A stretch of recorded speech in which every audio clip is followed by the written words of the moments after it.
Sir, ತಮ್ಮ ಚಿತ್ರಗಳ ಬಗ್ಗೆ ಹೇಳಬೇಕಾದ್ರೆ ಬಹಳಷ್ಟು ಈ ಫ್ಯಾಮಿಲಿಗೆ ಕನೆಕ್ಟ್ ಆಗುವಂತಹ ಚಿತ್ರಗಳನ್ನು ಮಾಡೋದ್ರಲ್ಲಿ ಬಹಳಷ್ಟು ನಿಸೀಮರು ತಾವು. ಅದಕ್ಕೆ ಅಂತಲೇ ತುಂಬ ಫೇಮಸ್ಸು ತಾವು.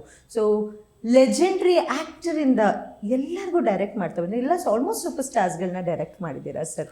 ಸೊ ಹೇಗಿರುತ್ತೆ ಸರ್ ಇವಾಗ, ಹೇಗಿತ್ತು ಆವಾಗಿನ ಟೈಮು ಇವಾಗ? Because generation is changed. ಈಗ ಜೆನ್ಜಿ ಮಕ್ಕಳು ಎಲ್ಲ ಚಿತ್ರರಂಗಕ್ಕೆ ಪಾದಾರ್ಪಣೆ ಮಾಡ್ತಿದ್ದಾರೆ. ಸೊ ಆಗಿದ್ದಂಥ ನಟರ ನಡವಳಿಕೆ ಹಾಗೆ ಆ ಹಾವಭಾವ ಈಗ ಬರ್ತಿರುವಂತಹ ನಟರಲ್ಲೂ ಇದೆಯಾ, ಏನಿದೆ ಸರ್? ನನ್ನ ಚಿತ್ರದಲ್ಲಿ ನನ್ನ ಈ ವಿಷಯ ಹೇಳಲೇಬೇಕು. ಅವರು ಹೊರಗಡೆ ಹೇಗಿರ್ತಾರೋ ಗೊತ್ತಿಲ್ಲ, ಆದರೆ ಇಲ್ಲಿ ಬರೋವಾಗ ಸಿದ್ಧತೆ ಮಾಡ್ಕೊಂಡು ಬರ್ತಾರೆ ಅವರು. ನಾನು ಹೀಗೇ ಇರಬೇಕು ಇಲ್ಲಿ ಅಂತ, ಅಂದರೆ ಸಮಯಕ್ಕೆ ಸರಿಯಾಗಿ ಹೋಗಬೇಕು ಅಂತ ಅವರೇ ನಿರ್ಧಾರ ಮಾಡ್ಕೊಂಡು ಬರ್ತಾರೆ. ನಾನು ಯಾರಿಗೂ ಏನು ಟ್ಯೂಷನ್ ಮಾಡೋ ಅವಶ್ಯಕತೆಯೇ ಇಲ್ಲ. ಹಾಗಾಗಿ ನನಗೇನು ವ್ಯತ್ಯಾಸ ಕಾಣ್ತಿಲ್ಲ. ಈಗ ನಾನು ಔಟ್ಡೋರ್ ಹೋದಾಗ 6 ಗಂಟೆಗೆ ಶಾರ್ಟ್ ತೆಗಿತೀನಿ, ಸಿಟಿಯಲ್ಲಿ 7 ಗಂಟೆಗೆ ಶಾರ್ಟ್ ತೆಗಿತೀನಿ. 7 ಗಂಟೆಗೆ ಶಾರ್ಟ್ ತೆಗಿಬೇಕಾದ್ರೆ ಕಲಾವಿದರು ಸಿದ್ಧವಾಗಿ ಬರಬೇಕು, ಬರ್ತಾರೆ. ಹಾಗಾಗಿ ನನಗೆ ಸಮಸ್ಯೆ ಇಲ್ಲ. ನಾನು ಆರಂಭ ಕಾಲದಲ್ಲೇ ನನ್ನ ಫಸ್ಟ್ ಪಿಕ್ಚರ್ ರಘುವೀರ್ ಅವರು ಸಿನಿಮಾ ಮಾಡಿದೆ, ತಕ್ಷಣ ರಾಜ್ಕುಮಾರ್ ಅವರು ಸಿನಿಮಾ ಮಾಡಿದೆ. ಹಾಗಾಗಿ ನನಗೆ ಈ ಅಂತರ ಅನ್ನೋದು ವ್ಯತ್ಯಾಸ ಆಗಲೇ ಬರಲಿಲ್ಲ. ಹಾಗಾಗಿ ಈಗ ಬರೋಕ್ಕೆ ಸಾಧ್ಯನೇ ಇಲ್ಲ. ಈಗೇನಾಗಿದೆ, ನಮಗೂ ಅನುಭವ ಆಗಿದೆ, ಬರೋ ಕಲಾವಿದರು ಕೂಡ ಇಲ್ಲಿರ್ತಕ್ಕಂಥ ನನ್ನ ಶಿಸ್ತಿಗೆ ಗೌರವ ಕೊಟ್ಟು ಬರ್ತಾರೆ. ಹಾಗಾಗಿ ನನಗೆ ಆ ಸಮಸ್ಯೆ ಆಗಲಿಲ್ಲ, ವ್ಯತ್ಯಾಸಗಳೇನು ಕಾಣ್ತಿಲ್ಲ. ಒಂದೇ ಒಂದು, ಈ ಟೆಕ್ನಿಕಲ್ ಇವತ್ತಿನ ಈ ತಂತ್ರಜ್ಞಾನ ಏನಿದೆ, ನಾವು ಅದರ ಜೊತೆಯಲ್ಲಿ ಸಾಗಬೇಕು. ಅದು ಬಹಳ ಮುಖ್ಯ. ಅದನ್ನು ಸ್ಟಡಿ ಮಾಡ್ತಾ ಇರಬೇಕು. ಇವತ್ತೇನಿದೆ, ಇವತ್ತು ಕ್ಯಾಮ್ರಾಗಳೇನಿದೆ, ಕ್ಯಾಮ್ರಾ ಏನೇನೆಲ್ಲ ಹೇಳುತ್ತದು, ಅದು ನಮ್ಮನ್ನು ಡಿಕ್ಟೇಟ್ ಮಾಡುತ್ತೆ. ನಾವು ಹೇಳ್ದಂಗೆ ಕೇಳಲ್ಲ, ಅದು ಹೇಳ್ದಂಗೆ ನಾವು ಕೇಳಬೇಕಂದ್ರೆ ಅದನ್ನು ಸ್ಟಡಿ ಮಾಡಬೇಕು ನಾವು. ಅದರ ಜೊತೆಯಲ್ಲಿ ಕತೆ ಹೇಳುವಂಥ ವಿಧಾನನ, ಆ ಟೆಕ್ನಿಕ್ನ ನಾವು ಬಳಸ್ಕೊಂಡು ಕೆಲಸ ಮಾಡಬೇಕು. ಅದು ಬಿಟ್ಟರೆ ದೊಡ್ಡದಾಗಿ ಬದಲಾವಣೆ ಏನೂ ಇಲ್ಲ. ಕತೆ ಬೇರೆ ಥರ ಇತ್ತು ಆವಾಗ, ಈಗ ಆ ಥರ ಇಲ್ಲ. ಆವತ್ತು ನಾವು ಸಾಂಸಾರಿಕವಾಗಿ ಕತೆ ತೊಗೊಂಡು ಒಂದು ಸಿನಿಮಾ ಮಾಡ್ತೀವಿ ಅಂದರೆ ಅದನ್ನೆಲ್ಲ ಕೂತ್ಕೊಂಡು ನೋಡೋರು. ಯಾಕೆ ನೋಡೋರು ಅಂದರೆ, ಸಿನಿಮಾಗೆ ಆವತ್ತು ಬರ್ತಾಯಿದ್ದ ಪ್ರೇಕ್ಷಕರು ಹೆಣ್ಣುಮಕ್ಕಳು, ಮನೆಯ ಯಜಮಾನಿ ಬರ್ತಾಯಿದ್ದಿದ್ದು. ಮನೆಯ ಯಜಮಾನಿ ತನ್ನ ಗಂಡ ಮಕ್ಕಳನ್ನು ಕರ್ಕೊಂಡು ಸಿನಿಮಾಗೆ ಬರ್ತಾಯಿದ್ರು. ಇವತ್ತು ಹಾಗಲ್ಲ, ಸಿನಿಮಾಗೆ ಬರ್ತಿಲ್ಲ ಅವರು ಟಿ ವಿ ಮುಂದೆ ಕೂತಿರ್ತಾರೆ. ಸಿನಿಮಾಗೆ ಬರ್ತಿರೋದು ಯಾರೋ ಮಕ್ಕಳು ಮಾತ್ರ. ಅವ್ರಿಗೇನು ಬೇಕು, ನಾನು ಆ ಥರದ್ದೆಲ್ಲ ಫ್ಯಾಮಿಲಿ ಓರಿಯೆಂಟೆಡು ಡ್ರಾಮಾ ಎಲ್ಲ ಹೇಳ್ತಿರೋರಿಗೆ ಇಷ್ಟನೇ ಆಗಲ್ಲ. ಅಯ್ಯೋ, ನಮ್ಮ ಫ್ಯಾಮಿಲಿಯಲ್ಲೇ ಡ್ರಾಮಾ ನಡೀತಾ ಇದೆ, ಈ ಡ್ರಾಮಾ ನಾನು ಯಾಕೆ ಬಂದು ನೋಡಿ. ಅವ್ನಿಗೇನು ಇಷ್ಟ, ಅವನ ಏಜ್ಗೆ ಏನು ಇಷ್ಟ, ಅವನ ಮೂಡ್ ಸೆಟ್ ಏನು ಇಷ್ಟ, ಅದನ್ನು ನಾನು ಸಿನಿಮಾ ಮಾಡಬೇಕು. ಅದರ ಜೊತೆಯಲ್ಲಿ ಸಮಾಜವನ್ನು ದಾರಿ ತಪ್ಪಿಸದೇ ಇರೋವಂಥ ವಸ್ತು ತೊಗೊಂಡು ಅವನ ಜೊತೆಲಿ ಟ್ರಾವೆಲ್ ಮಾಡಬೇಕು ನಾನು. ಅದು ನನ್ನ ಜವಾಬ್ದಾರಿ. ಓಕೆ ಸರ್, ಈ ಸಿನಿಮಾಗೆ ಚಿತ್ರಕಥೆ, ಹಾಡಿನ ಸಾಹಿತ್ಯ, ಹಾಡಂತೂ ತುಂಬ ಚೆನ್ನಾಗಿದೆ. I have to congratulate the team sir. ಬಹಳ ಚೆನ್ನಾಗಿ ಬಂದಿದೆ. ಮಾಸ್ ಸಾಂಗ್ ಇದೆ, ಮೆಲೋಡಿ ಸಾಂಗ್ ಇದೆ. ಈಗ ಬಿಟ್ಟಿರುವಂಥ ಸೋನು ನಿಗಮ್ ಅವರು ಹಾಡಿರುವಂಥ ಹಾಡು ಕೂಡ ತುಂಬ ಚೆನ್ನಾಗಿದೆ. ಸೊ ಈ ಹಾಡು, ಚಿತ್ರಕಥೆ ಎಲ್ಲನೂ ಹೇಗೆ ಸಂಭಾಲಿಸ್ತೀರಾ ಸರ್? ಹೌ ಇನ್ನೂ ಆ energy, what is the secret behind? Energy ಅನ್ನೋದು ನಾವು ಮನಸ್ಸನ್ನು ಯಾವಾಗಲೂ ಯೌವನದಲ್ಲಿ ಇಟ್ಕೊಳ್ಬೇಕು. ಮನಸ್ಸನ್ನು ಸದಾ ಚಿರ ಯೌವನವಾಗಿರಬೇಕು ಮನಸ್ಸು, ಒಂದು. ಎರಡನೇದಾಗಿ ಚಿಂತೆ ಮಾಡಬಾರ್ದು, ಚಿಂತನೆ ಮಾಡ್ತಾ ಇರಬೇಕು. ಚಿಂತನೆ ಮಾಡೋವನಿಗೆ ವಯಸ್ಸೇ ಆಗೋದಿಲ್ಲ. ಮೂರನೇದು, ನಾನು ನಿಮಗೆಲ್ಲರೂ ಗೊತ್ತು, ಭಾಳ ಬೇಗ ಎದ್ದೇಳ್ತೀನಿ ಬೆಳಗ್ಗೆ. ಯಾರು ಬ್ರಾಹ್ಮಿ ಸಂದರ್ಭದಲ್ಲಿ ಹಾಸಿಗೆಯಿಂದ ಎದ್ದೇಳ್ತಾರೆ ಅವ್ರಿಗೆ ಎನರ್ಜಿ ಎಲ್ಲ ಲಾಟ್ಗಟ್ಟಲೆ ಸಿಗುತ್ತೆ, ಸಿಕ್ಕಾಪಟ್ಟೆ ಸಿಗುತ್ತೆ. ಬೇಗ ಎದ್ಬಿಡ್ಬೇಕು. ನಮ್ಮ ದೇಹ ಪ್ರಕೃತಿಯ ಜೊತೆಯಲ್ಲಿ ಟ್ರಾವೆಲ್ ಆಗುತ್ತೆ. ನಮ್ಮ ದೇಹ ಸೂರ್ಯ ಉದಯಕ್ಕೆ ಮುನ್ನ ಹಾಸಿಗೆ ಬಿಟ್ಬಿಡ್ಬೇಕು, ಸೂರ್ಯಾಸ್ತಮ ಆಗ್ತಿದ್ದಂಗೆ ಮಲಗಿಬಿಡ್ಬೇಕು ನಾವು. ನೀವು ಅಲ್ಲಿ ವ್ಯತ್ಯಾಸ ಮಾಡಿದಾಗ ನಿಮ್ಗೆ ಎನರ್ಜಿ ಎಲ್ಲಿ ಸಿಗುತ್ತೆ? ನೀವು ನೋಡಿ, ಇವತ್ತಿನ ಯುವಕರು ಬೆಳಗ್ಗೆ ಹಾಸಿಗೆ ಬಿಟ್ಟು 2 ಅವರ್ಸ್ ಎನರ್ಜಿಯಿಂದ ಇರ್ತಾರೆ, ಆಮೇಲೆ ಬಿದ್ದೋಗುತ್ತೆ ಎಲ್ಲ. ಈಗ ಎಂಥದ್ದು ಟಿನ್ ಎಲ್ಲ ಕುಡಿತಿರ್ತದೆ, ಅದೇನು ಎನರ್ಜಿ ಇದಂತೆ. ಬೇಕಾಗಿಲ್ಲ. ನೀನು ಬೆಳಗ್ಗೆ ಬೇಗ ಎದ್ದೇಳು ನೋಡು. ನಾನು 3:30ಗೆ ಎದ್ದೇಳ್ತೀನಿ ಡೈಲಿ. 3:30ಗೆ ಎದ್ದೇಳ್ತೀನಿ. ಬೇಡ, ನೀವು 3:30ಗೆ ಎದ್ದೇಳ್ಬೇಡಿ, 5 ಗಂಟೆಗೆ ಎದ್ದೇಳಿ ಸಾಕು. 5 ಗಂಟೆಗೆ ಎದ್ದು ಅಭ್ಯಾಸ ಮಾಡಿ ನೋಡಿ, ನಿಮ್ಮ ಮುಖ ಛಾಯೆಯಾಗಿರುತ್ತೆ, ನಿಮ್ಮ ಬುದ್ಧಿಶಕ್ತಿ ಎಷ್ಟು ಆ್ಯಕ್ಟಿವ್ ಆಗಿರುತ್ತೆ, ಚೈತನ್ಯ ತುಂಬಿ ತುಳುಕ್ತಾ ಇರುತ್ತೆ ನಮ್ಮಲ್ಲಿ. That's only the secret of your energy. Of course. Super sir. ಹಾಗೆ ನಿರ್ದೇಶಕರು ಅಂದ ತಕ್ಷಣ ಈ ನಟ ನಟಿಯರ್ಕಿನ ಬಹಳಷ್ಟು ಅಪ್ಡೇಟ್ ಆಗ್ತಾ ಇರಬೇಕು. ಬಿಕಾಸ್ ಟೈಮ್ ಟು ಟೈಮ್ ಸ್ಕ್ರಿಪ್ಟ್ಗಳಾಗಿರ್ಬೋದು, ಕಾನ್ಸೆಪ್ಟ್ಗಳಾಗಿರ್ಬೋದು, ವೀಕ್ಷಕರು ರಿಸೀವ್ ಮಾಡೋದಾಗಿರ್ಬೋದು, ತುಂಬ ಚೇಂಜ್ ಆಗ್ತಾ ಇರುತ್ತೆ. ಸೊ ತಾವು ಹೇಗೆ ಅದಕ್ಕೆಲ್ಲ ಪ್ರಿಪೇರ್ ಆಗ್ತೀರಿ ಸರ್? ಇಲ್ಲ, ನಾವು ಈ ಈ ಈ ಟ್ರೆಂಡ್ ಅಂತ ಏನು ಹೇಳ್ತೀವಿ, ಟ್ರೆಂಡ್ ಅಂತ ಹೇಳ್ತೀವಿ ನಾವು. ಈ ಟ್ರೆಂಡ್ ಜೊತೆಯಲ್ಲೇ ಹೋಗ್ತಾ ಇರ್ಬೇಕು. ನಾನು ಹೆಚ್ಚಿಗೆ ಸಿನಿಮಾಗಳು ನೋಡ್ತೀನಿ. ನಾನು ಯಾವುದೇ ಭಾಷೆ ಆಗಲಿ, ಹೊಸ ಸಿನಿಮಾ ಬಂದರೆ ಬಿಡುವಾದಾಗ ಹೋಗಿ ನೋಡ್ತಾ ಇರ್ತೀನಿ. ಅಂದರೆ ಒಂದು ಸಿನಿಮಾ ಗೆಲ್ತು, ಯಾತಕ್ಕೆ ಗೆಲ್ತದು, ಯಾವ ಅಂಶ ಜನಕ್ಕೆ ಇಷ್ಟ ಆಯಿತು, ಯಾವ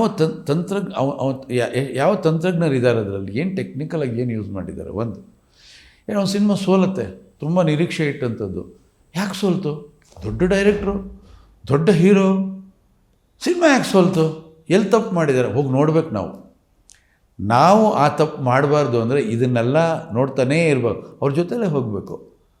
ನಾನು ಕೂತ್ಕೊಂಡು ನನಗಿಷ್ಟು ಎಕ್ಸ್ಪೀರಿಯೆನ್ಸ್ ಆಗಿದೆ, ನಾನೆಲ್ಲ ಮಾಡಿದ್ದು ಚೆನ್ನಾಗಿರುತ್ತೆ, ಆಗೋದೇ ಇಲ್ಲ. ಅದು ಎವ್ರಿ ಡೇ ಫ್ರೆಶ್, ಹೊಸ ದಿನ. ಅದು ಪ್ರತಿದಿನ ಹೊಸ ದಿನ. ಅದು ಆ ಹೊಸ ದಿನಕ್ಕೆ ನೀನು ಎಷ್ಟು ಮಟ್ಟಿಗೆ ಅಪ್ಡೇಟ್ ಆಗಿದೆಯಾ, ನೀನು ಹೊಸತನವನ್ನು ನೀನು ರೂಢಿಸ್ಕೊಂಡು ಬರ್ತಾ ಇದ್ದಾಗ ನೀನು ಜನಗಳ ಜೊತೆ ಇರ್ತೀವಿ ನಾವು. ಈಗ ಕನ್ನಡ ಸಿನಿಮಾಗಳು ಬರೀ ಕರ್ನಾಟಕ ಮಾತ್ರ ಅಲ್ಲ, ಇಡೀ ವರ್ಲ್ಡೇ ತಿರುಗಿ ನೋಡುತ್ತೆ. ಕನ್ನಡದಲ್ಲಿ ಯಾವುದಾದ್ರು ಟ್ರೇಲರ್ ಬಂತು, ಟೀಸರ್ ಬಂತು ಅಂದರೆ ಸೊ ರಿವ್ಯೂಸ್ಗಳು ಯಾರ್ಯಾರೋ ಮಾಡ್ತಾರೆ, ಹೊರದೇಶದವರೆಲ್ಲ ಮಾಡ್ತಾ ಇದ್ದಾರೆ. ಸೊ ಅದನ್ನು ಕೂಡ ಹೆಮ್ಮೆಯ ವಿಷಯ ಸರ್. ಸೊ ಆ ವಿಷಯದ ಬಗ್ಗೆ ತಾವೇನು ಹೇಳ್ತೀರಿ? ನನಗೆ ತುಂಬಾ ಹೆಮ್ಮೆ. ಯಾಕೆಂದರೆ ಈ ಚಿತ್ರರಂಗ ನನಗೆ ಊಟ ಕೊಟ್ಟಿದೆ, ನನಗೆ ಕೀರ್ತಿ ಕೊಟ್ಟಿದೆ, ನನಗೊಂದು ನೆಲೆ ಕೊಟ್ಟಿದೆ. ನಾನಿಲ್ಲಿ ಬದುಕ್ತಾ ಇದ್ದೀನಿ. ಒಂದಷ್ಟು ವರ್ಷಗಳ ಹಿಂದೆ ನನಗೆ ಕಾಡ್ತಾ ಇತ್ತು ಕನ್ನಡ ಚಿತ್ರರಂಗ ಅಂದರೆ ಎಲ್ಲ ಒಂಥರ ಹೀಯಾಳಿಸೋರು, ಸಣ್ಣ ಇಂಡಸ್ಟ್ರಿ ನಿಮ್ಮದು, ಲೋ ಬಡ್ಜೆಟ್ ಸಿನಿಮಾ ಹೀಗಂತಿದ್ರು. ಅದಕ್ಕೆ ಮೊದಲು ಇನ್ನೊಂದು ಕಾಲ ಇತ್ತು. ಅಂದರೆ 60-70ರ ದಶಕದಲ್ಲಿ ಅದು ತುಂಬ ಚೆನ್ನಾಗಿತ್ತು. ಹೇಗೆ ಅಂದರೆ ಅತಿ ಹೆಚ್ಚು ಕಾದಂಬರಿ ಆಧಾರಿತ ಸಿನಿಮಾಗಳು ನಮ್ಮಲ್ಲಾಗ್ತಾಯಿತ್ತು. ಆವಾಗ ಅಣ್ಣವ್ರ ಸಿನಿಮಾ ಬಿಡುಗಡೆ ಆಗುತ್ತೆ ಅಂದರೆ ಬೇರೆ ಭಾಷೆಯಿಂದ ನಿರ್ದೇಶಕರು, ನಿರ್ಮಾಪಕರು, ಕಲಾವಿದರೆಲ್ಲ ಬಂದು ಬೆಂಗಳೂರಲ್ಲಿ ಹೋಟ್ಲಲ್ಲಿ ರೂಮ್ ಮಾಡಿಕೊಂಡು ಬಿಡುಗಡೆ ದಿನ ಮಾರ್ನಿಂಗ್ ಶೋಗೆ ಸಿನಿಮಾ ನೋಡ್ತಿದ್ರು. ಸಿನಿಮಾ ಹಿಟ್ಟಾಗ್ತಿದ್ದಂಗೆ 1 ಗಂಟೆಯಲ್ಲಿ ಆ ಸಿನಿಮಾದ ರೈಟ್ಸ್ ತೊಗೊಂಡು ಹೊರಟೋಗೋರು. ಆ ಥರ ಇತ್ತು ಆವಾಗ, ಆಗಿತ್ತು. ಅದಾದ ನಂತರ ಬದಲಾಗಿ ನಾವು ಸೀಮಿತ ಇಷ್ಟೇ ಸಣ್ಣ ಇಂಡಸ್ಟ್ರಿ ಅನ್ನೋದು ಶುರುವಾಯಿತು. ನೋಡಿ, ತೆಲುಗು ಸಿನಿಮಾ ಆ ಥರ ಇದೆ, ತಮಿಳ್ ಸಿನಿಮಾ ಈ ಥರ ಇದೆ, ಹಿಂದಿ ಸಿನಿಮಾಗಳು ಈ ಥರ ಇದೆ, ಕನ್ನಡ ಸಿನಿಮಾ ನಿಮ್ಮ ಕನ್ನಡ ಸಿನಿಮಾ ಬಿಟ್ಟರೆ ಸಣ್ಣ ಮಾರ್ಕೆಟು ಅನ್ನೋ ಥರ ಇದ್ದಂಥ ಮಾರ್ಕೆಟ್ ಇವತ್ತು ನಮ್ಮದು ನಂಬರ್ 1 ಆಗಿದೆ ವರ್ಲ್ಡ್ ವೈಡ್. ಒಂದು ಕನ್ನಡ ಸಿನಿಮಾ 700-800 ಕೋಟಿ ಕಲೆಕ್ಟ್ ಮಾಡುತ್ತೆ ಅಂದರೆ ಇದು ವಿಸ್ಮಯ ಅಲ್ಲ, ಸಾಧನೆ. ಅದು ಉದ್ಯಮಕ್ಕೆ ಸಿಕ್ಕಂಥ ಸಾಧನೆ. ಇದಕ್ಕೆ ಯಾರ್ಯಾರು ಕಾರಣಕರ್ತರವ್ರು ಎಲ್ಲರಿಗೂ ನಿಮ್ಮ ವಾಹಿನಿ ಮುಖಾಂತರ ನಾನು ಥ್ಯಾಂಕ್ಸ್ ಹೇಳ್ತೀನಿ. ಯಾಕೆಂದರೆ ಉದ್ಯಮ ಬೆಳೆದ್ರೆ ನಾವೆಲ್ಲ ಬೆಳೆದಂಗೆ. ಅದು ಉದ್ಯಮದ ಹೆಸರನ್ನು ಅವರು ವಿಶ್ವಮಟ್ಟಕ್ಕೆ ತೊಗೊಂಡೋಗಿದ್ದಾರಲ್ಲ, ಹ್ಯಾಟ್ಸ್ ಆಫ್ ಅವರಿಗೆ. ನನಗೆ ನನ್ನ ವ್ಯಕ್ತಿತ್ವ, ನನ್ನ ಸಿನಿಮಾಗಳು ನೋಡ್ತಾ ಇರ್ತೀನಿ. ಸಿನಿಮಾ ನೋಡೋವಾಗ ನಾನು ನಿರ್ದೇಶಕನಾಗಿ ನೋಡಲ್ಲ, ನಾನು ಬರೀ ಪ್ರೇಕ್ಷಕನಾಗಿ ನೋಡ್ತೀನಿ. ಯಾಕೆಂದರೆ ಸಿನಿಮಾ ಎಂಜಾಯ್ ಮಾಡೋಕ್ಕಾಗಲ್ಲ. ಇಲ್ಲ ಅಂದರೆ ಎಂಜಾಯ್ ಮಾಡ್ತೀನಿ. ತುಂಬ ಇಷ್ಟ ಆಯಿತಾ, ಡೈರೆಕ್ಟರ್ ನಂಬರ್ ತೊಗೋತೀನಿ, ವಿಶ್ ಮಾಡ್ತೀನಿ ಫೋನ್ ಮಾಡಿ. ಪ್ರೊಡ್ಯೂಸರ್ ನಂಬರ್ ತೊಗೋತೀನಿ, ವಿಶ್ ಮಾಡ್ತೀನಿ. ಕ್ಯಾಮ್ರಾಮನ್ ನಂಬರ್ ತೊಗೋತೀನಿ, ವಿಶ್ ಮಾಡ್ತೀನಿ. ಬಿಕಾಸ್ ನನಗೆ ಅದರಲ್ಲಿ ಸಂತೋಷ. ಹೀಗೆ ಸಂತೋಷ ಪಡೋ ಒಬ್ಬ ನಿರ್ದೇಶಕನಿಗೆ ನಮ್ಮ ಚಿತ್ರರಂಗ ಈ ವಿಶ್ವಮಟ್ಟಕ್ಕೆ ಬೆಳೆದಿದೆ ಅಂದಾಗ ನಂಗೆ ಸಂತೋಷ ಆಗಲ್ವ ಹೇಳಿ, ಅಲ್ವಾ? ಎಷ್ಟೋ ಡೈರೆಕ್ಟರ್ಗಳು ಶಾಕು, ಫೋನ್ ಮಾಡಿ, ಪಿಕ್ಚರ್ ನೋಡಿದಿರಿ ನಿಮ್ಮದು ಭಾಳ ಚೆನ್ನಾಗಿದೆ, ನಾನು ಎಸ್ ನಾರಾಯಣ್ ಮಾತಾಡ್ತೀನಿ ಅಂದರೆ, ಹಾಂ ಹೌದಾ, ಎಸ್ ನಾರಾಯಣ್ ಸರ ಡೈರೆಕ್ಟ್ರಾ ಸಾರ್ ಅಂತಾರೆ. ಅಂದರೆ ಎಕ್ಸ್ಪೆಕ್ಟೇ ಮಾಡಿರಲ್ಲ ಅವರು. ಏನಾಗುತ್ತೆ, ಒಂದು ನನ್ನ ಸಂತೋಷ, ಎರಡನೇದು ಅವನ ಸ್ಫೂರ್ತಿ. ಟ್ರೂ ದ್ಯಾಟ್ ಸರ್, ಅಲ್ವಾ? ತುಂಬ ವಿರಳ ಅಲ್ವಾ ಸರ್ ಈ ಥರ ವ್ಯಕ್ತಿತ್ವ? ಹೌದು. ನಾನು ಮೊದಲನೇ ದಿವಸದಿಂದನೂ ನಾನು ಮೊದಲು ಪ್ರೇಕ್ಷಕ, ಆಮೇಲೆ ನಿರ್ದೇಶಕ. ತುಂಬ ನಾನು ತಮಿಳ್ ಸಿನಿಮಾ, ತೆಲುಗು ಸಿನಿಮಾ ಹಿಟ್ಟಾದರೂ ಫೋನ್ ಮಾಡಿ ಹೇಳ್ತೀನಿ ಅವರಿಗೆ. ನಂಬರ್ ಹುಡುಕ್ತೀನಿ, ನಾನು ಫೋನ್ ಮಾಡಿ ಹೇಳ್ತೀನಿ. ಬಿಕಾಸ್ ಪ್ರೇಕ್ಷಕರ ಪಲ್ಸ್ ಹಿಡಿಯೋದಕ್ಕೆ ಸಾಧ್ಯವಾಗಿದ್ದು. ಹೌದು, ನನ್ನ ಜೊತೆಯಲ್ಲೇ ಇರ್ತೀನಿ ನಾನು. ಪ್ರೇಕ್ಷಕರ ಜೊತೆಯಲ್ಲೇ ಇದ್ದಾಗಲೇ ಅವರ ಮನಸ್ಥಿತಿ ಅರ್ಥ ಮಾಡ್ಕೊಳ್ಳೋಕೆ ಸಾಧ್ಯ ನನಗೆ. ಈಗ ರೀಸೆಂಟಾಗಿ ನಮ್ಮ ಕಾಂತಾರ ಸಿನಿಮಾ ನೋಡಿದೆ, ಅದರಲ್ಲಿ ಎಷ್ಟು ಚೆನ್ನಾಗಿ ಮಾಡಿದ್ದಾರೆ. ಆ ಮೇಕಿಂಗ್ ಎಲ್ಲ ಅಂದರೆ ನನಗೆ ಅದ್ಭುತ ಅನ್ನಿಸ್ಬಿಡ್ತು. ಕನ್ನಡದಲ್ಲಿ ಈ ಥರ ಎಲ್ಲ ಮೇಕಿಂಗ್ ಮಾಡ್ತಾರಲ್ಲ ನಮ್ಮ ನಿರ್ದೇಶಕರು, ನಮ್ಮ ಕಲಾ ನಿರ್ದೇಶಕರು, ನಮ್ಮ ನಿರ್ಮಾಪಕರು ಇಷ್ಟೆಲ್ಲ ಇನ್ವೆಸ್ಟ್ ಮಾಡ್ತಾರಲ್ಲಪ್ಪ, ವಾವ್ ಅನ್ನಿಸ್ತು. ಬಾಲಿವುಡ್ ಅಂತ ಇದ್ವಿ, ಎಲ್ಲ ವುಡ್ಗಿಂತ ದೊಡ್ಡ ವುಡ್ ನಮ್ಮ ಸ್ಯಾಂಡಲ್ವುಡ್ ಆಗೋಯ್ತು. ಗ್ರೇಟ್ ಅಲ್ವಾ? Yes. ನಾನು ಅವರೆಲ್ಲರಿಗೂ ಕೂಡ ಕಂಗ್ರ್ಯಾಟ್ಸ್ ಮಾಡ್ತೀನಿ, ಅಭಿನಂದಿಸ್ತೀನಿ. ಇಂಥ ಪ್ರಯತ್ನಗಳು ನಿಮ್ಮಿಂದ ಮುಂದುವರಿತಾ ಇರಲಿ. That's beautiful sir. ಚಿತ್ರದ ಕಂಟೆಂಟ್ ಏನಿದೆ ಅದು ಪ್ಯಾನ್ ಇಂಡಿಯಾ ಕಂಟೆಂಟು ಅಂತ ಹೇಳಿದ್ರು. ಸೊ ಪ್ಯಾನ್ ಇಂಡಿಯಾ ಕಂಟೆಂಟು ಕನ್ನಡದಲ್ಲಿ ರಿಲೀಸ್ ಆಗ್ತಿದೆ. ಮುಂದಿನ ದಿನಗಳಲ್ಲಿ ಏನಾದರೂ ಪ್ಲಾನ್ ಇದೆಯಾ ಸರ್, ತೆಲುಗು, ತಮಿಳ್, ಬೇರೆ ಭಾಷೆಗಳಲ್ಲಿ? ಖಂಡಿತ ಇದಾಗುತ್ತೆ. ಆಮೇಲೆ ಮಾರುತ 2 ಕೂಡ ಮಾಡ್ತೀವಿ ನಾವು. ವಾವ್. ಸ್ಕ್ರಿಪ್ಟು ರೆಡಿ ಆಗೋಯ್ತು. ಅದು ಯಾಕೆಂದರೆ ಇದು ಈಗ ಸಿನಿಮಾ ನೋಡಿದಾಗ ನಿಮ್ಗೆ ಅನಿಸುತ್ತೆ ಸಿನಿಮಾ ಮುಗ್ದಿಲ್ಲ ಅಂತ ಅನಿಸುತ್ತೆ. ಓಕೆ. ನೋಡಿದಾಗ ಅನಿಸುತ್ತೆ. ನಾನು ಅದು ಕಂಟಿನ್ಯೂ ಆಗುತ್ತೆ ಅಂತಲ್ಲ ಹಾಕಲಿಲ್ಲ, ನೋಡೋ ಪ್ರೇಕ್ಷಕನಿಗೆ ಅನಿಸುತ್ತೆ ಸಿನಿಮಾ ಮುಗ್ದಿಲ್ಲ ಅಂತ. ಸೊ ಸಿನಿಮಾ ಮುಗಿಲಿಲ್ಲ ಅಂತ ನಿಮ್ಗೆ ಅನ್ನಿಸ್ದಾಗ ನಾನು ಯಾಕೆ ಕಂಟಿನ್ಯೂ ಮಾಡಬಾರ್ದು? ಮಾಡ್ತಾಯಿದ್ದೀನಿ. ತುಂಬ ದೊಡ್ಡ ಬಡ್ಜೆಟ್ ಆಗಿದೆ, ಇದರ 10ರಷ್ಟು ಬಡ್ಜೆಟ್ ಆಗುತ್ತೆ ಅದು. ಓಕೆ. ಅದು ಒಳ್ಳೆ ಸಿನಿಮಾ. ಸೇಮ್ ಟೀಮ್ ಮಾಡ್ತೀವಿ, same banner. Sir casting of course super ಆಗಿದೆ, ಅದರಲ್ಲೂ ಗೆಸ್ಟ್ ಅಪಿಯರೆನ್ಸು ಸರ್ ಸಖತ್ತು ರಿಚ್ ಆಗಿದೆ sir. In the way of casting ಹೇಳೋದಾದರೆ how it was to handle, because ನಿಮ್ಗೇನು ಕಷ್ಟ ಆಗಿರಲ್ಲ, ಬಿಕಾಸ್ ಎಲ್ಲರ ಹತ್ರ ಮಾಡಿದ್ದವರು, ಪಳಗದವರು, ಆರಾಮು ನಿಮ್ಮ ಹೆಸರು ಕೇಳೇ ಬಂದವರು ಸಾಕಷ್ಟು ಜನ ಇರ್ತಾರೆ. ಸೊ ಹೇಗಿತ್ತು ಶೂಟಿಂಗ್ ಸೆಟ್ನಲ್ಲಿ ಎಕ್ಸ್ಪೀರಿಯನ್ಸಸ್ಸು? ನಾನು ಯಾವಾಗಲೂ ಸೆಟ್ಟಲ್ಲಿ ಒಳ್ಳೆ ವಾತಾವರಣ ನಿರ್ಮಾಣ ಮಾಡಿಕೊಡ್ತೀನಿ. ಯಾಕೆಂದರೆ ಭಾಳಷ್ಟು ಸಮಯ ಮನೆ ಮಠ ನಿರ್ಮಾಪಕರು ಹೇಳ್ತಿದ್ರು ಸರ್ ಇದ್ದಾರೆ ಅಂದರೆ ನಾನು ಸೆಟ್ಟಿಗೆ ಹೋಗೋ ಅವಶ್ಯಕತೆನೇ ಇಲ್ಲ, that is a speciality of S Narayan sir ಅಂತಿದ್ರು. ಆ ಲೆವೆಲ್ ಕಂಫರ್ಟ್ ಝೋನ್ ಹೇಗೆ ಕ್ರಿಯೇಟ್ ಮಾಡ್ತೀರಾ ಸರ್? ತಲೆನೇ ಕೆಡ್ಸ್ಕೊಳಲ್ಲ ನಿರ್ಮಾಪಕರು ಅನ್ನೋ ಮಾತನ್ನು ಹೇಳಿದ್ರು. ಇಲ್ಲ, ನಿರ್ಮಾಪಕರು ಸೆಟ್ಟಿಗೆ ಬರಬೇಕಾದ ಅವಶ್ಯಕತೆ ಇರೋದಿಲ್ಲ. ಬಿಕಾಸ್ ಯಾಕೆ ಬರ್ತಾರೆ ಅವರು? ಒಂದು ಶೂಟಿಂಗ್ ನೋಡೋಕ್ಕೆ ಬರಬೇಕಷ್ಟೆ. ಅದು ಬಿಟ್ಟು ಕೆಲಸ ಆಗ್ತಿದೆಯಾ ಆಗಲಿಲ್ವಾ ಅಂತ ಪ್ರಶ್ನೆ ಮಾಡೋ ಅವಶ್ಯಕತೆ ಅವ್ರಿಗೆ ಇರೋದೇ ಇಲ್ಲ. ಯಾಕೆಂದ್ರೆ ನಾನು ಬೇಸಿಕಲಿ ಶಿಸ್ತಿನ ಮನುಷ್ಯ.